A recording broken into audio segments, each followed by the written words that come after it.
Are you new to F1 Clash? Are you ready to have your Grand Prix event explained for the first time? If you're a seasoned player, you know how these Grand Prix events work already.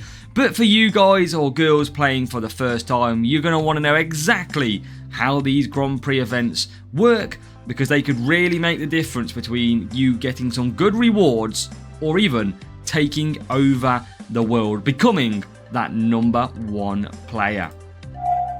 So welcome along to the explanation of how the Grand Prix events work. First season is done in F1 Clash, and whenever you're picking up this video, hopefully we're going to be able to explain to you clearly and precise how Grand Prix events do work and how they are. So, what are Grand Prix events? You find them in your race section. They are loaded every week on a Monday, and you will see them like they are displayed now. And what they do is they run through the week. So on Wednesday, Thursday and Friday you will do qualifying, and then on the weekend you will have an opening round and final round, which we will come to shortly.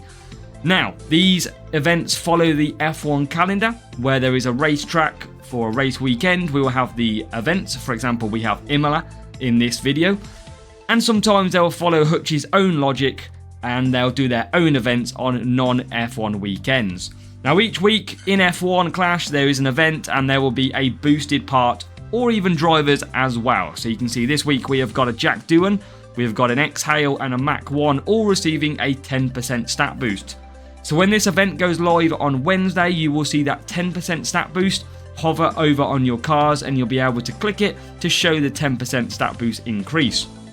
Now, this will always vary on drivers, and this 10% boost happens for all parts drivers, which are included over in that corner, and you'll be able to get the 10% in duels as well as GP as well. So a very good way of taking part and taking some good drivers, getting a little bit more help as well. Now, if you click into the Grand Prix event, you will have the 4 levels of difficulty. You will have Junior starting here, Challenger, Contender and Champion. These are 4 tiers. And how do you unlock these GPs? Well, if you go to your homepage, go to your weekly leaderboard in the top right and click all divisions, you will see basically how you get access. So if you get to Junior week 1, which this is every single week you get in the promotion zone, you can enter Junior. After about 3 weeks, 4 weeks, you get to Challenger 1. You can start to race Challenger or Junior events. Another 3 weeks, you can get to Contender 1. Guess what? You can race Contender or lower events, and then all the way up to Champion. You're looking at around a 9-week, 12-week cycle to get to the top, and you will be racing Champion events if you wish, but you can go for any of them at all. So the first event, let's take a look. In here, you will see everything you need to know about the upcoming event. You will get a summary where you can see the entry fee. You can see the asset limit. So Junior has an asset limit of only Series 1 to Series 3, and they are parts and drivers. You can't use this week legendary drivers. It will tell you if you can. And that is the same across the board. You can see fee per race, and you can see the asset prizes. So in Junior, you can only use parts 1 to 3 and drivers 1 to 3. You will only win rewards of 1 to 3 as well. Same for Challenger, 1 to 6. You can only win Series 1 to 6 prizes. Contender, Series 1 to 9, you can only win Series 1 to 9 prizes. And Champion is basically anything is permitted unless legendary drivers aren't, and you can win any prizes. You can win a Series 12 reward, and you can win a Series 1 reward. It can really fluctuate that much. Bit of a random one. Now, you can click the reward cycle, and you can see what you're going to get. You can see 180 total cars, 26 epics, 26 rares, 51 boosts, and a lot of coins if you win Junior.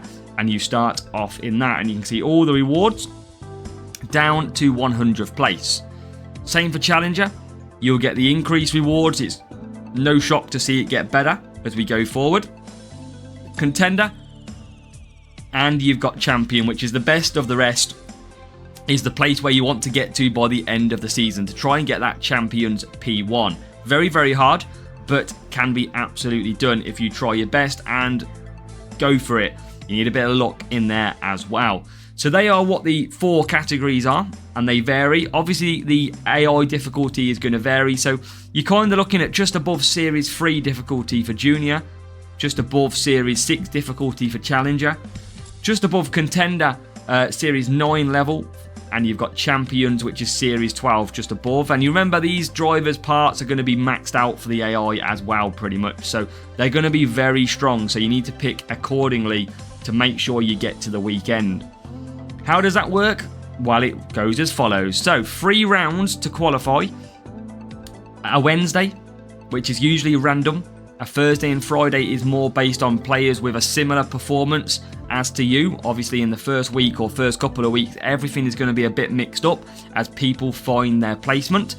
And then once you've qualified on one of them sessions, you will move to an opening round, which is 8 races. And the idea is to get through to the promotion zone. So you can see here, you need to stay above the promotion zone, dependent on how big your group is, to make it through to the final round. And then at the weekend, on the Sunday, you'll face the final round and you'll rinse and repeat. You'll do the same tracks, you'll use potentially the same group, it could merge with another one, and you'll try and get as high as you can in the leaderboard so that you can go ahead and get some of them prizes.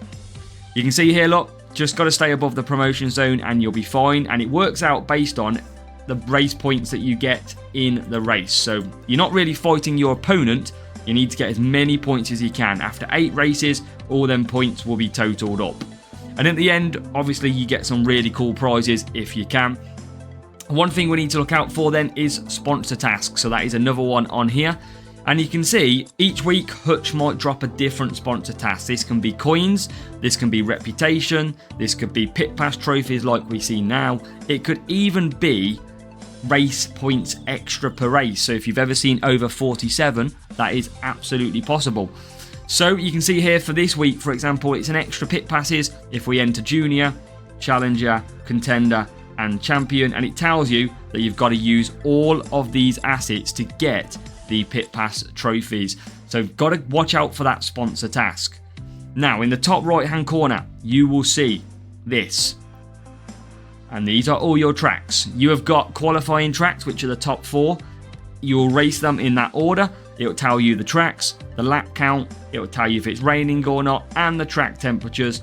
And then opening round and final round, the tracks will remain the same in the same order. So you can see races 1 to 8, you've got the same for opening round, the same for final round, and it's the same laps, the same weather each time. So you should be able to rinse and repeat through on the opening round and the final round, but you can always know which circuit you're going into. Now, if I go ahead and look at, if I find it here, every time you go to race, you will go into your GP, which we've clicked, and you will go race, and it will give you a screen like this. It will tell you the circuit you're about to go to and its track stats. So you can see, for example, Imola, defending and power unit. You will then get the sponsor task in the middle, so it will tell you whether or not, based on your loadout, are you hitting the sponsor task, and you can edit that if you wish. And it also gives you how much you're going to win per race as well. So it gives you all the detail to go ahead and start that race in the best possible situation. There's no excuse for wrong setups or thinking about the wrong track. That is absolutely vital to go and select the right details. Now we've got medals in here as well. I'm going to use my great friend Davor, who is also the P1 champion of last season, winning the Champions Grand Slam, just to show you some of the medals that are out there. So we can get in light blue, which is your junior medals. You'll obviously get a Q if you don't make it through on opening round. You'll get an F if you're outside the top 10 on Sunday. You will get a top 10 medal for the top 10. You will get a P3, P2 and a P1 medal for each category. So you can see light blue, you have got junior, you've got that dark blue, royal blue of challenger, you have got contender in the orange, and then you have got champion in the purple. So that is your layout of your medals, and they will just show in your medal section. If we go back to the home page, you go into your stats and you click medals. That is where all of your medals for the season will come through. And obviously in the Hall of Fame, for example, you can see your medals from the past. You can see a lot of medals depending on what GP that you race. So you need to go and make sure to enter them and see how you get on. But remember, it's going to be down to luck. You want to use some boosts to get through to the final round if you can get through. If you don't have to use boosts, great. But GP, is a really good way of earning some assets. We've seen that by the rewards that are in this section, and they can massively help you advance in the game as you go through. But remember, the weekly league will determine whether or not you can enter a certain Grand Prix or not. Just remember, you don't want to go too high up straight away, because you got to think about it as points. In the background, in the Hutch system, when we enter a GP, we are weighted based on performance. So you don't want to go too fast with some amazing performances, because you might get more difficult groups along the way. You want to take your time, earn your way up, and then hit the big events towards later in the season. But that is, I believe, your F1 Grand Prix events explained. If there is a tiebreaker, in terms of you score the same points, there is a lot of support you can find in the help and support section. So what you can do is you can come in here, go to Grand Prix events, and it gives you all the information you need to know based on all the events, all the questions that you have. You've got what Grand Prix event, for example, junior event, it will tell you the team score roughly as well that you can go to. So there's a lot of good information there. And I was just looking for the tiebreaker. There you go. So you got the tiebreaker. So you've got, if you score the same points, play with the high amount of total points will basically come higher. If the player has the same total points, it'll go to total races, and then it goes all the way down to fastest lap to try and separate everybody out. So that is your Grand Prix events explained. That is how it works. Maybe let me know down below. Are you racing for the first time, or are you going to be a seasoned pro and go straight in the deep end? But remember as well, if you finish in great positions, you get basically reputation stars, and that helps your club climb the leaderboards right here. That is what reputation points does, which you also win. Now, just showing you quickly as well some prizes from last season. For example, you can get some major prizes. This was on a ×2 rewards event near the end of the season, and you can see, look at some of the assets in Champion that we got. So you've got to keep your eye out, because if you can get a good result, you can make some massive progress and get some massive boosts and cards in the game as well.